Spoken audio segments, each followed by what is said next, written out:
Bien, jóvenes, espero que tengan un excelente día. Hoy día vamos a hacer la actividad número 2, titulada Elaboramos tablas de frecuencia y graficamos estadísticos sobre la participación ciudadana en la escuela o la comunidad.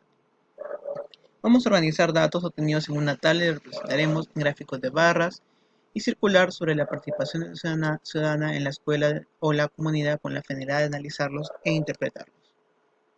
Bien, entonces hoy día vamos a trabajar lo que es gráfico de barras y gráfico circular. El gráfico de barras, hay algunos pasos que tenemos que tener en cuenta.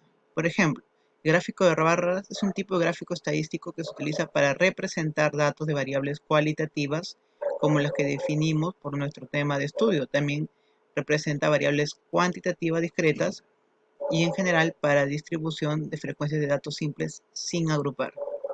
Ahora elaboramos un gráfico de barras con los datos. Tenemos que tener en cuenta algunos pasos para poder hacer este tipo de gráfico. Primer paso, recopilamos los datos y organizamos en la tabla para identificar la información que vamos a presentar. En este caso ya tenemos organizado la tabla de frecuencias, ¿verdad? Entonces tenemos que tener nuestra tabla de frecuencias, sobre todo en lo que es categorías y lo que es frecuencia absoluta. Paso número 2, definir el eje X e Y. El eje Y se extiende verticalmente para colocar los datos que representan la cantidad de personas de mi familia. Y el eje X se extiende horizontalmente las categorías que las personas respondieron a la variable espacio de participación en mi familia, ¿no? Entonces, lo que me está diciendo que en el eje X van a ser las variables o categorías. Y en el eje Y va a ser las frecuencias absolutas. Bueno, no siempre se da así, pero que es una particular forma de hacerlo. Tercer paso, escribimos los datos de la frecuencia absoluta en el eje Y. Entonces, aquí en el eje Y ponemos los datos de la frecuencia absoluta, ¿no? 5 personas, 6 personas, 7, acá lo vamos a poner. Y en el eje X vamos a poner las categorías o variables. Por ejemplo, acá es una categoría, ¿no? Hora de almuerzo, reuniones, toma de decisiones, ningún espacio. Paso número 4. Dibujamos una barra relacionando los datos del eje X con el eje Y. Claro, después de tener ya la categoría, vamos a analizarlo con el eje Y. Por ejemplo, hora de almuerzo, 3. Reuniones familiares, 8. ¿No? Entonces, cada uno va a hacer su gráfica. Y también, si se percatan, entre cada espacio las barras tienen la misma distancia, son equidistantes.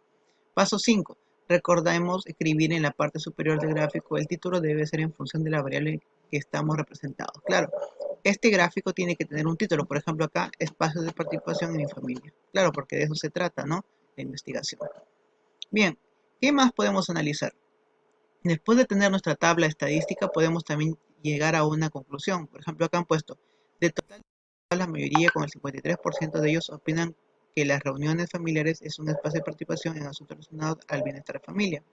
Reuniones familiares, el 53% está relacionado con su porcentaje, mientras que el 7% de los encuestados reconocen que no tienen participación en asuntos relacionados al bienestar. Y miren, ningún espacio, 7%, acá está, ¿no? Entonces, lo han relacionado la cantidad con el porcentaje que tienen en su tabla estadística. Ahora, no solamente esa es la única forma de hacer un gráfico, sino también hay otra forma acá, gráfico circular. Se representa en un círculo dividido en sectores, como vemos aquí. Cada sector es proporcional en frecuencias relativas. Y para ello vamos a necesitar de nuestro transportador, como lo ven aquí. Para encontrar los ángulos que vamos a dibujar en la circunferencia, debemos aplicar esta fórmula. 360 entre 100 por la frecuencia porcentual. Por ejemplo, si es un 20%, 360 por 20 entre 100 y me da 72. Entonces, voy a agarrar mi transportador y voy a señalar en donde esté el 72, más o menos por aquí, ¿verdad? Y aquí lo marco y hago una recta. Bien, ahora les da gráfico de barras y circunferencias de la clase anterior. Van a hacer su gráfico de barras y circunferencias del cuadro anterior. Y eso sería todo. Gracias por su atención. Cuídense.